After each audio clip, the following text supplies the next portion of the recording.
Oh, it's a great, great morning, your first day in heaven, when you stroll down the golden avenue. There are mansions left and right, and you thrill to every side, and the saints are always smiling, saying, how do you do? Oh, it's a great, great morning, your first day in heaven, when you realize your worrying days are through. You'll be glad you are not idle, took time to read your Bible. It's a great morning for you. I had a dream and I'll confess I hated you away. You dreamed he was an angel at the great pearly gate. St. Peter said, well, hello there, where have you been? We've got your mansion ready, so come right in. And then he rang for an angel to act as his guide. He spread his wings a time or two and learned how to fly. Father in heaven, Lord, we bless you and thank you, O God, for this time that you've given us, that we can once again sit down and listen to your word. Thank you for this brand new day that you've given us. Thank you, Lord God, for the strength. Thank you, Lord God, for thank you, Lord God, for your people whose hearts desire, O Lord God, is to learn from your word. I pray, Lord God, that you would bless this morning's message. May you encourage the hearts of your people. I pray, Lord God, that you would also bless your servant, that you would empower me and guide me, and Lord God, give me words to say. And I pray also, Lord God, for blessings upon your people that be joining the live stream. And Lord, forgive us our sins. Make us ready, Lord God, for the blessings, for your honor, for your glory, Lord. Give us a victory. In Jesus' name we pray. Amen and amen. Alright. Tayo po dumako po sa ating message. 1 Corinthians po tayo. 1 Corinthians chapter 9. Okay, 1 Corinthians chapter 9 in verse 19. 1 Corinthians chapter 9 in verse 19. By the way, belated Happy Mother's Day po sa mga nanay ng tahanan. Okay? We dito po sa outreach ay nag-enjoy din sa occasion po kahapon. It was really a blessing, and makitang nag-enjoy yung mga kananayan. Amen. Is that even a word, no? Kananayan. Anyway, 1 Corinthians chapter 9. Let's look at verse 19 hanggang verse 22. So I'll read and follow with your eyes. Sabi yan, for though I be free from all men, yet have I made myself servant unto all, that I might gain the more. And unto the Jews I became as a Jew, that I might gain the Jews. To them that are under the law, as under the law, that I might gain them that are under the law. To them that are without law, as without law, being not without law to God, but under the law to Christ, that I might gain them that are without law. To the weak became I as weak, that I might gain the weak. I am made all things to all men, that I might by all means save some. I'd like to speak about the subject this morning, serving with a spirit of humility. Serving with a spirit of humility. All right? Tayo po muna manalangin. Father in heaven, Lord, we bless you. And thank you for this passage that we have read. Thank you for your word. Bless us now, O God, as we have this time of study. I pray, Lord God, that your word will speak to the hearts of your people. And Lord, empower your servant. And Lord, make me a blessing to your people. That's the only desire in my heart this morning, O Lord God. I pray that you would use the message to encourage your people, O Lord God. And Lord, let your name be glorified and be lifted up this morning. In Jesus' name we pray. Amen. Serving with the spirit of humility. Now, isa sa mga problems nowadays, is in our modern times, is the overemphasis of rights, na kumbaga to the point na I mean, I have nothing against human rights, but when it comes to to do over, to make it an excuse, or to like again I said, overemphasize, na to the point na they use these rights as an excuse to have no time with God, di ba? instead na kumbaga maging involved sila sa gawain ng Panginoon, they use these rights as I want time for my own, I want my own me time, no? That's the word right now, no, that it's going on. I mean, and then especially with Christians, I mean, I kumbaga sa mga unbelievers, that's given, that's expected, But I'm addressing Christians, I mean, this devotion is mostly for Christian listeners, no? And kung ikaw ay Kristiyano, mga kapatid, and you desire for crowns, no? And yet we refuse to we refuse to get involved. Hello, mas surrendered tayo sa trends, ng sanlibutan kaysa being surrendered tayo sa gawain ng Panginoon. That means that you have more focus on yourself than of God. Amen. And kapag it's more about me, then it's just evident, it's just evident that ang emphasis mo sa buhay mo, or ang ang principle na ine-exercise mo sa buhay mo is pride. Amen? And pride will get you nowhere. Di ba? Sabi nga ng Proverbs, pride goeth before destruction, and an haughty spirit before a fall.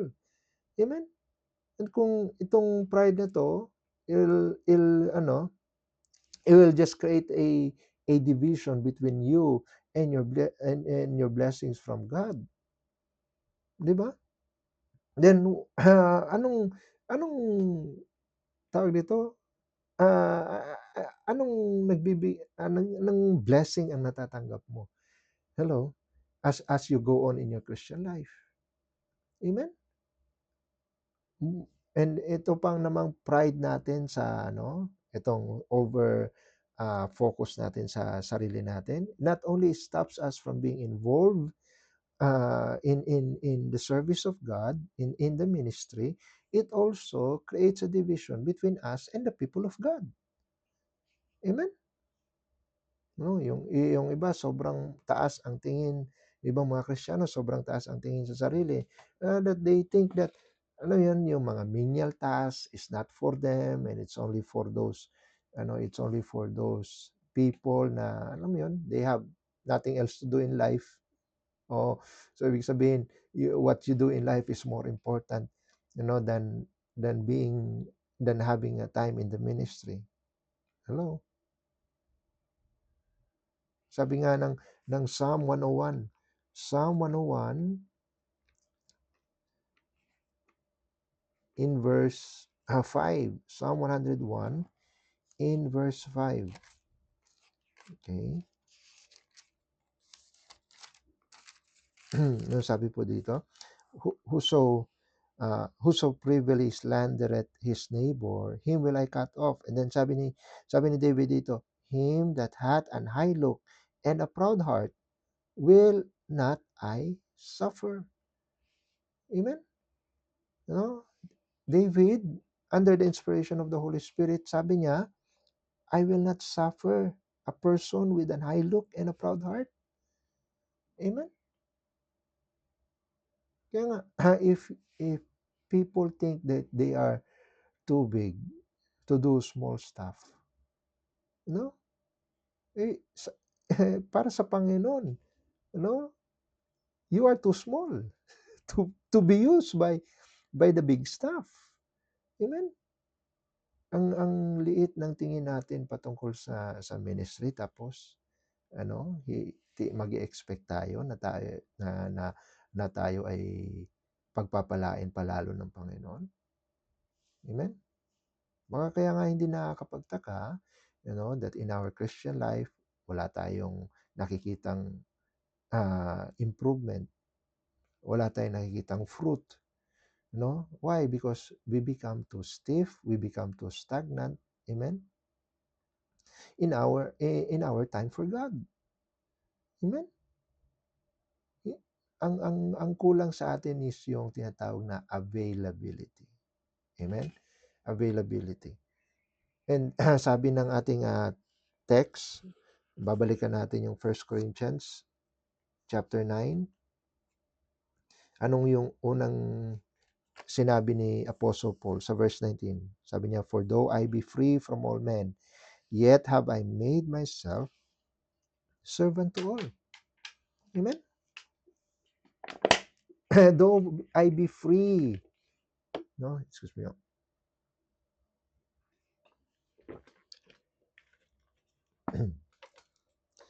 No, sabi diyan, "Though I be free from all men, yet have I made myself servant unto all." Amen? Kung laging iisipin yung freedom, no, yung freedom niya, yung liberty niya, yung kanyang rights, then you're just saying that, I'm sorry, I just want to do my own thing. Diba? But true freedom is not doing what you want. Amen? True freedom is the power to become a servant. Amen? A servant of God and a servant to everyone that God brings into your life. Amen? Diba? Ang sabi ng Panginoon, so gustong maging greatest in His kingdom, you must be a servant of all. Amen? Kaya nga para hindi tayo, so that we will not end up being cold, amen, then we have to stop, no, overemphasizing your so-called me time. Amen. And start, giving your time for the ministry, no, for soul winning, for the lost. Amen. For the heartbeat of God. Amen. I have 3 points for you this morning. Number one, a servant must be available. Amen. When you when you want to serve with a spirit of humility, then you must be available. Amen. I mean, when Jesus, when it was his time to heal a blind man, he stopped everything. Amen. Tingnan niyo sa Mark chapter 1. Mark chapter 1. By the way, congrats sa mga ongoing po yung challenge po namin ngayon. Nagre-recite po kami from Revelation to Genesis.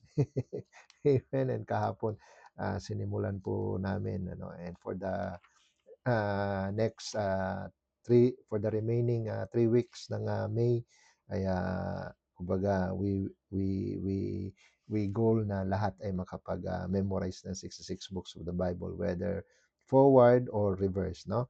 Sabi dito sa Mark chapter 1 in verse 35, sabi dito, "And in the morning, rising up a great while before day, he went out and departed to a solitary place, and there prayed. And Simon and Simon and they that were with him followed after him, and when they had found him, they said unto him, All men seek for thee. And sabi niya, and he said unto them, Let us go unto the next towns, that I may preach there also. For therefore came I forth." No? Ang Panginoon, 'di ba? Nandun na siya eh. He was in the solitary place, 'di ba? To to rest.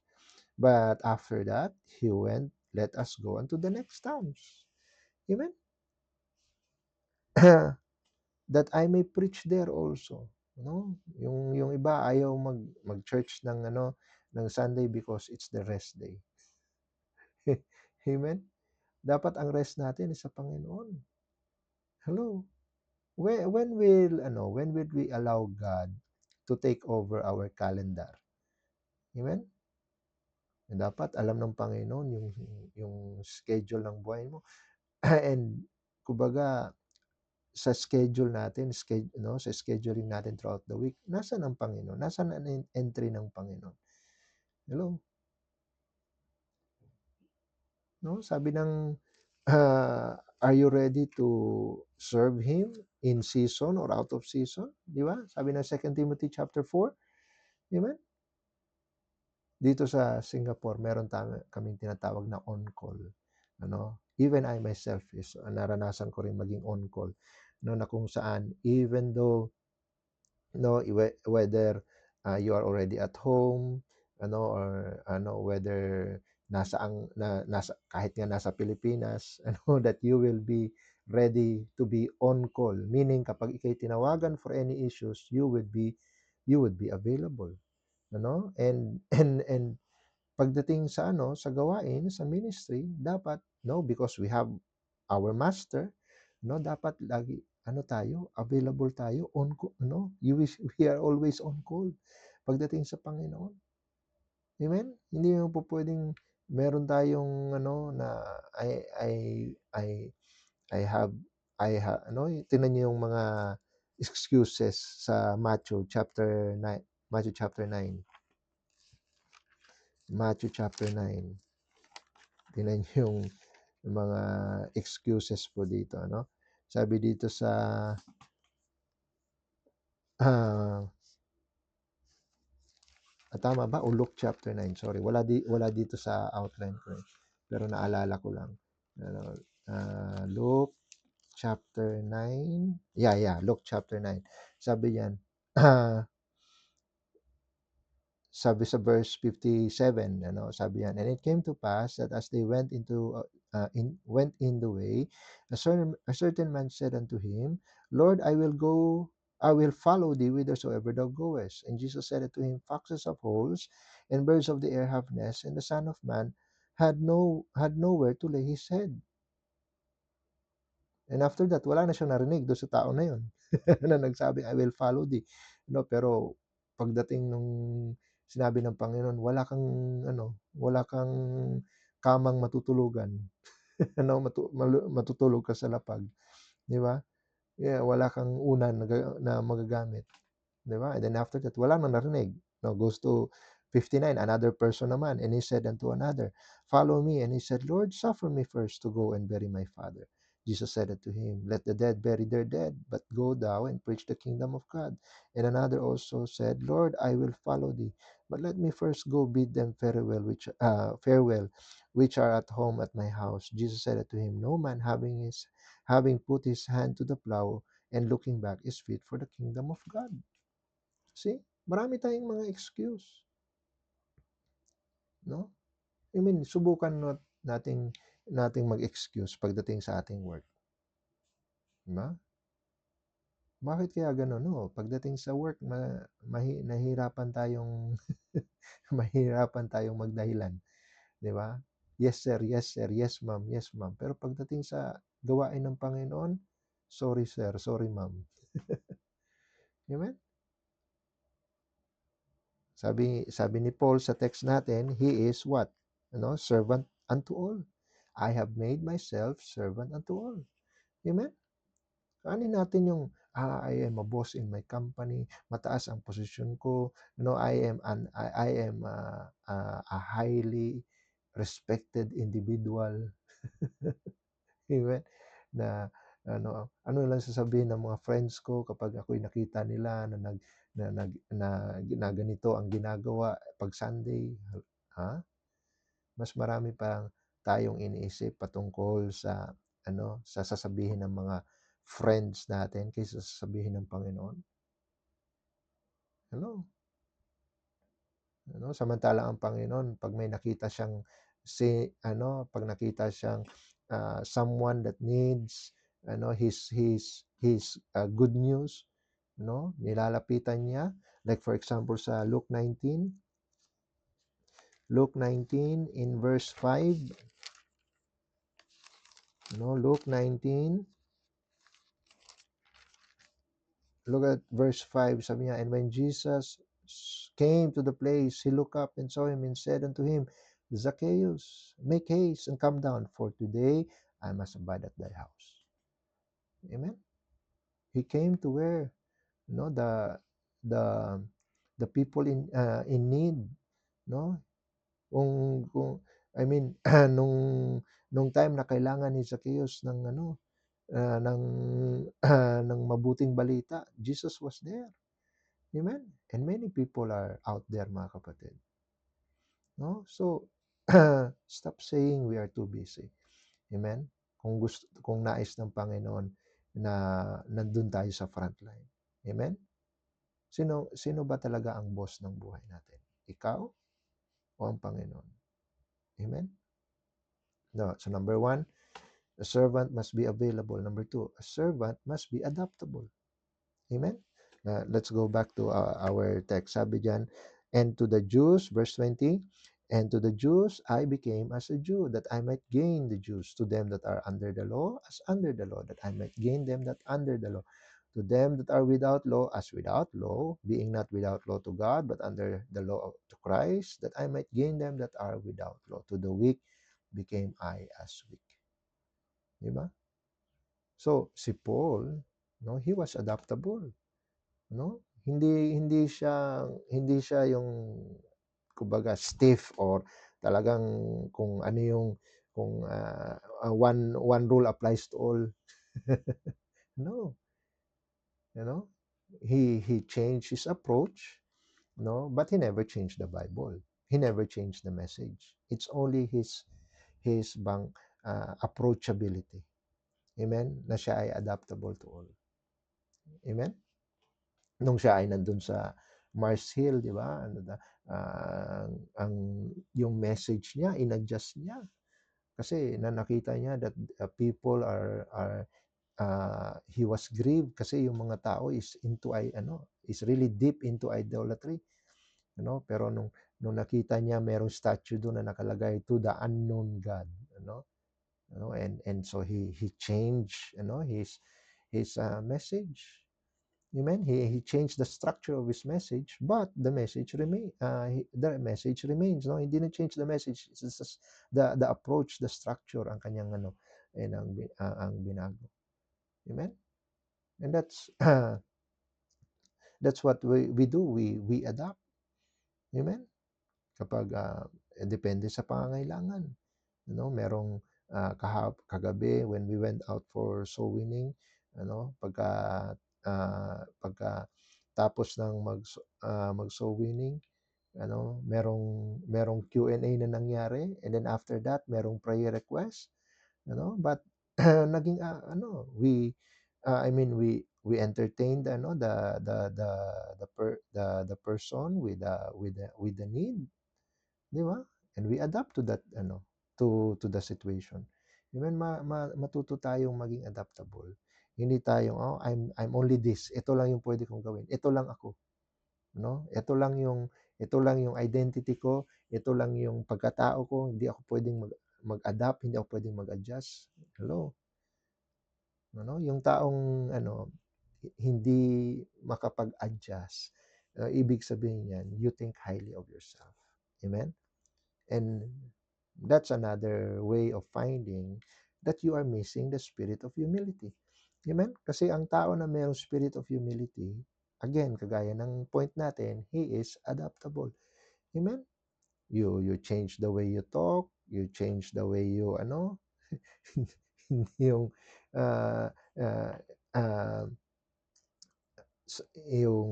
you change yung word, you can also change your words or your introduction, di ba? Para matulungan maging tawag dito, understandable tayo in our delivery. Amen? Kasi hindi naman dapat tayo stuck lang sa isang structure eh. Amen? Meron tayong tinatawag na Romans Road. Pero pwede rin tayong mag-John Road. Pwede rin tayong mag-Matthew Road. Any way or kumbaga any tawag dito, approach or method, di ba? Para yung iba nga nakakapag-share ng message, John 3:16 lang ang gamit. Amen? Nung kagabi nung sinabi nung kausap ko na paborito niyang version John 3:16, so I dwelt more, I took advantage sa kanyang sinabi with regards to John 3:16, para paunawa yung anong ginawa ng Panginoon, ng Diyos para bigyan tayo ng chance, bigyan tayo ng way, para makarating sa kanyang kaharian. To have hindi na mag-perish but to have eternal life. Amen? Yeah, find something in common with the person you're talking to, no? Every time na ako'y makaka-approach ng Bisaya, no? Dahil ako'y Bisaya, binibisaya ko yung ano, yung message, no? 'Pag 'pag medyo ano, medyo, tawag nito, ah, yang merong mga may alam, yung mga, doktrinado ba, no, yun yung ibig ko sabihin. Kapag doktrinado yung kausap, then alam mo yun, iche-change mo yung approach kasi, may mga ano, yung iba naman may narinig na, tawag dito, may narinig na may nakapag-aral sila ano ng ating way ng ano, ng pagse-share ng gospel. Hello. And so how do you ipu-push pa ba natin yung Romans Road? Ipu-push pa ba natin yung ano kung alam na nila at narinig na nila at kumbaga ano, so you have to, you have to adjust, you have to adapt. Amen? Sabi ng Hebrews chapter 2 in verse 17. Hebrews chapter 2 in verse 17. Ano, sabi dito, wherefore in all things it behooved him to be made like unto his brethren, that he might be merciful and faithful high priest in things pertaining to God, to make reconciliation for the sins of the people. No, it behooved him. No, ibig sabihin ng behove is him. It was necessary for him to be made like unto his brethren, to be like us. Amen? Jesus became like us para He could save us. Ganon din si Paul. Ano? Sabi niya, I made my, sabi sa verse 22, I am made all things to all men that I might by all means save some. Amen? Paul was just following the the approach that Jesus made. Amen? So, uh, willing ba tayo to change our routine? Amen? Para lang willing ba tayo i-change yung seating arrangement natin para lang ma-accommodate natin yung bisita or yung yung bago sa church? Baka mamaya yan meron ka ng nakasanayang pwesto, Ay, ay, pwesto ko yan. No, be adaptable. Amen? Stop being fixed. Stop being stiff. Be flexible. Be a flexible person for the sake of the gospel. Amen. So number 1, a servant must be available. Number 2, a servant must be adaptable. And number 3, the last, a servant must be amicable.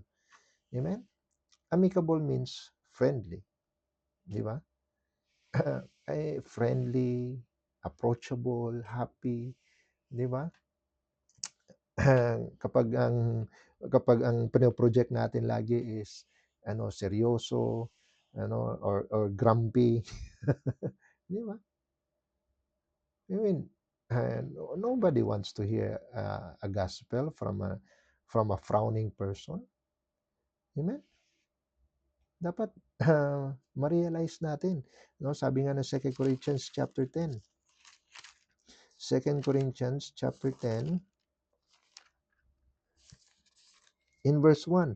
Now I, Paul, myself, beseech you by the meekness and gentleness of Christ, who in presence am base among you, being absent and bold toward you. Sabi niya, by the meekness and gentleness of Christ.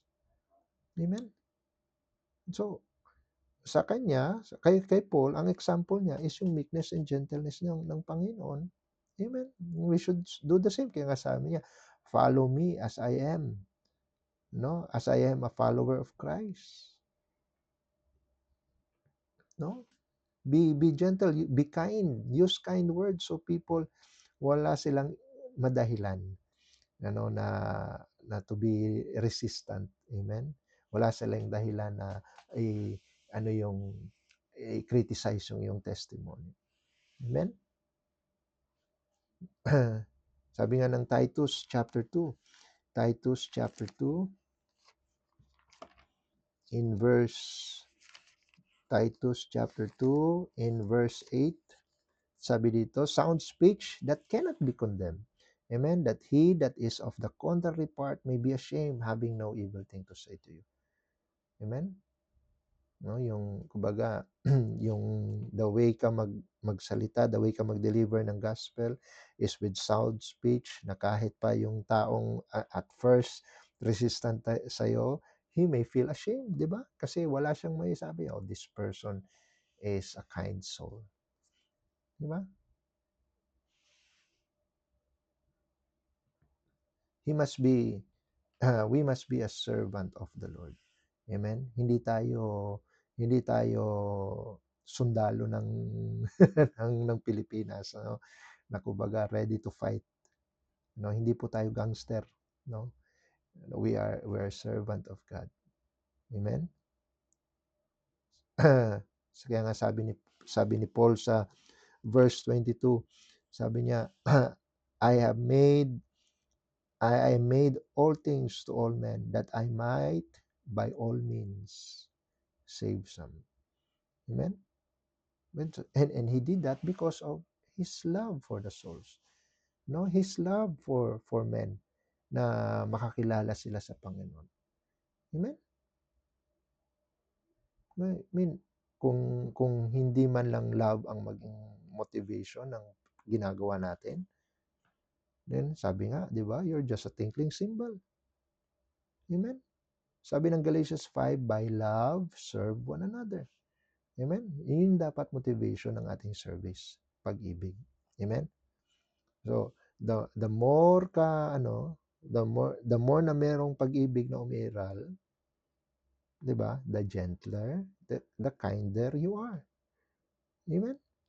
Pero kapag meron ka lang pride, meron ka lang conceit, ang tingin mo ang approach natin sa mga unbeliever at yung dating natin sa kanila is mga high and mighty, and then we will not be effective. Amen? Kaya nga, just remember, no, the last time that you went out for soul winning. Were you being nice? Were you being pushy? Di ba? Were you being, tawag dito, annoying? Amen? Or were you being humble? Amen? Kasi ang ang tunay na taong may humility, he is available, and then he is adaptable, and he is amicable. Amen? Baga, hindi lang humble yung tahimik. Hindi lang yung humble yung no, yung seryoso ang mukha. No, hindi yan nakukuha sa expression, mga kapatid. Amen. Yung tunay na humility nakikita sa ginagawa mo para sa Panginoon. Amen.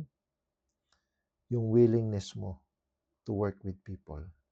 That's the people that God is looking to save, and people that God has saved. Amen? Dapat humble tayo. Amen? We serve God with a humble spirit. Sabi nga ng 1 Peter, and I'm done. 1 Peter chapter 5. 1 Peter chapter 5 in verse 6. Very common verse.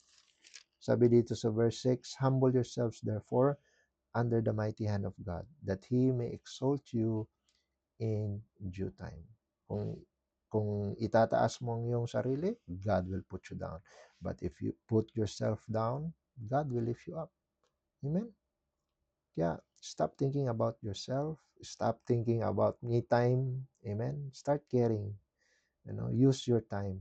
Redeeming the time because the days are evil. Redeem the time for the for the work of God. Amen? Yeah, look out for your schedule. Isama mo ang Panginoon.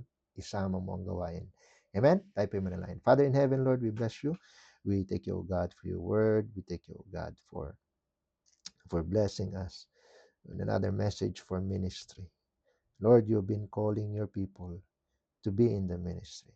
Thank you for those that have responded positively, and they have they said yes, O Lord God, to your calling. But there are still uh, some that are hesitant, some are even resistant of your call. I pray, O Lord God, that the message would help to soften their hearts in addressing the pride that hinders them in being in service, or even those that are already in the ministry and yet they're still struggling with their pride.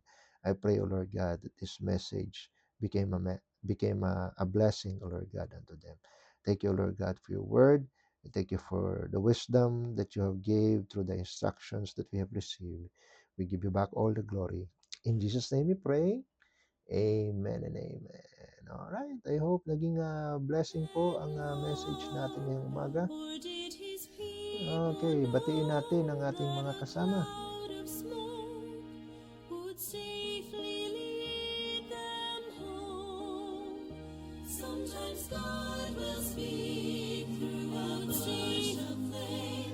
Okay, so we have Sister Sheng, good morning. And also kay Sister Grace, good morning. Sister Jackie, good morning sa iyo. And also kay Sister MJ, good morning. Sister Jonalie, good morning. And also kay Sister Gina Lynn, good morning. Kay Ma'am Joyce Catolos from Hong Kong, hello po, good morning po sa inyo. Regards po sa ating mga kapatiran dyan sa Hong Kong. Also kay Sister Emelita, amen, also in Hong Kong. Good morning po sa inyo, ma'am. And also kay Sister LV, good morning. Ate Edith, hello there, good morning. Thank you for joining. Sister Dinah is also with us. Good morning. Sister AJ also. Amen. Kay Sister Sheena Bautista, good morning. Kay Ma'am Ellen Conde, good morning po. Sir Eric Dean Salta from Taiwan, good morning. And also kay Sir Jason Aroy from Taiwan. Sister Joffin, good morning sa iyo.